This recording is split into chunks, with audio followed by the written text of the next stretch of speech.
നമസ്കാരം. ഇന്നത്തെ പ്രധാന അന്താരാഷ്ട്ര വാർത്തകൾ പരിശോധിക്കാം. താലിബാൻ സൈനിക കേന്ദ്രങ്ങൾ ലക്ഷ്യമിട്ട് പാക് വ്യോമസേന ശക്തമായ ബോംബാക്രമണം നടത്തിയതിന് പിന്നാലെ ചർച്ചകൾക്ക് തയ്യാറാണെന്ന് അറിയിച്ച് താലിബാൻ ഭരണകൂടം. പ്രശ്നങ്ങൾ നയതന്ത്രപരമായി പരിഹരിക്കാനാണ് ആഗ്രഹിക്കുന്നതെന്ന് താലിബാൻ വക്താവ് സബീഹുള്ള മുജാഹിദ് പറഞ്ഞു. അതേസമയം ആക്രമണം കനപ്പിക്കുകയാണ് ഇരു രാജ്യങ്ങളും. കാബൂൾ, പക്തിയ, കാണ്ഡഹാർ തുടങ്ങിയ നഗരങ്ങളിലെ സൈനിക സ്ഥാപനങ്ങൾ ലക്ഷ്യമിട്ട് പാകിസ്ഥാൻ ഓപ്പറേഷൻ ഗാസിബ് ലിൽ ഹഖ് ആരംഭിച്ചിരിക്കുകയാണ്.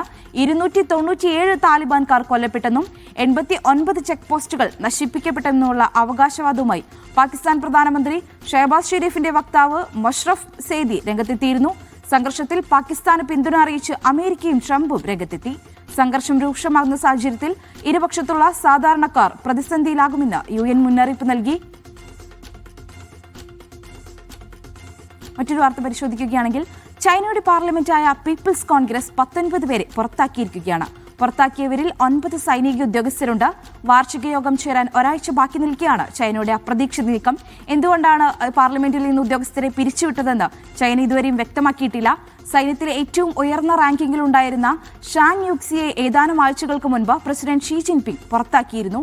അധികാരത്തിലെത്തിയത് മുതൽ അഴിമതിക്കെതിരായ ശക്തമായ നടപടിയാണ് അദ്ദേഹം സ്വീകരിച്ചുകൊണ്ടിരിക്കുന്നത്. നിലവിലെ നടപടി അഴിമതിക്കെതിരാണോ എന്ന കാര്യത്തിൽ വ്യക്തതയില്ല. സൈന്യത്തിന്റെ പരമോന്നത സ്ഥാപനമായ സെൻട്രൽ മിലിറ്ററി കമ്മീഷന്റെ കീഴിലുള്ള 2 ഉദ്യോഗസ്ഥരും സൈന്യം, നാവികസേന, വ്യോമസേന, റോക്കറ്റ് സേന എന്നിവയിൽ നിന്നുള്ള മറ്റുള്ളവരും ഈ നീക്കം ചെയ്യപ്പെട്ടവരിലുണ്ട്. ഇവരിൽ 3 പേർ സൈനിക ജനറൽമാരാണ്. മാർച്ച് 4 മുതൽ 11 വരെയാണ് പാർലമെന്റ് സമ്മേളനം നടക്കാനിരിക്കുന്നത്. അടുത്ത 5 വർഷത്തെ സർക്കാരിന്റെ പദ്ധതികളും നയങ്ങളും ഈ പാർലമെന്റിൽ പ്രഖ്യാപിക്കും. മറ്റൊരു വാർത്ത, നേപ്പാൾ തെരഞ്ഞെടുപ്പ് ചൂടിലേക്ക് നീങ്ങുകയാണ്. മാർച്ച് 5-നാണ് പ്രസിഡന്റ് രാമചന്ദ്ര പൗഡൽ പൊതുതെരഞ്ഞെടുപ്പ് പ്രഖ്യാപിച്ചിരിക്കുന്നത്. ജൻസി പ്രക്ഷോഭത്തിന് ശേഷം തിരികെ ആഭ്യന്തര സമാധാനം പുനഃസ്ഥാപിച്ചതിനു ശേഷമാണ് തെരഞ്ഞെടുപ്പ് പ്രഖ്യാപനം എത്തിയിരിക്കുന്നത്. തൊഴിലില്ലായ്മയും അഴിമതിയും ചൂണ്ടിക്കാട്ടിയാണ് ജൻസി പ്രക്ഷോഭത്തിന് രാജ്യം സാക്ഷിയായത്. പിന്നാലെ പ്രസിഡന്റ് KP ഒലി സ്ഥാനമൊഴിഞ്ഞിരുന്നു.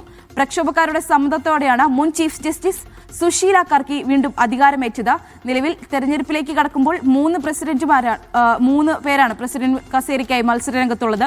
തലസ്ഥാന നഗരിയുടെ മേയറായി പ്രശസ്തി ആർജിച്ച റാപ്പർ ബാലേന്ദ്ര ഷാ, നേപ്പാളി കോൺഗ്രസിന്റെ പുതിയുഗ മുഖമായ ഗഗൻ താപ്പ, അധികാരമൊഴിഞ്ഞ നേരത്തെ ഉണ്ടായിരുന്ന പ്രസിഡന്റ് KP ഒലി എന്നിവരാണ് ജനവിധി തേടിയിറങ്ങുന്ന 3 പ്രമുഖർ.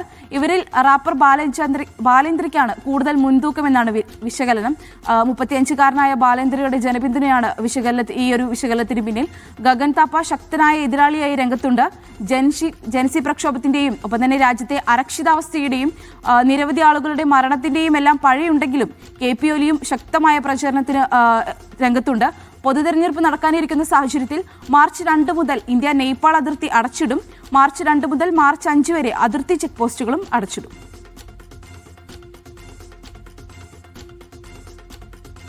ഇനിയൊരു ഇടവേളയാണ്. ഇടവേളയ്ക്ക് ശേഷം കായിക വാർത്തകളുമായി ആരതി ചേരും.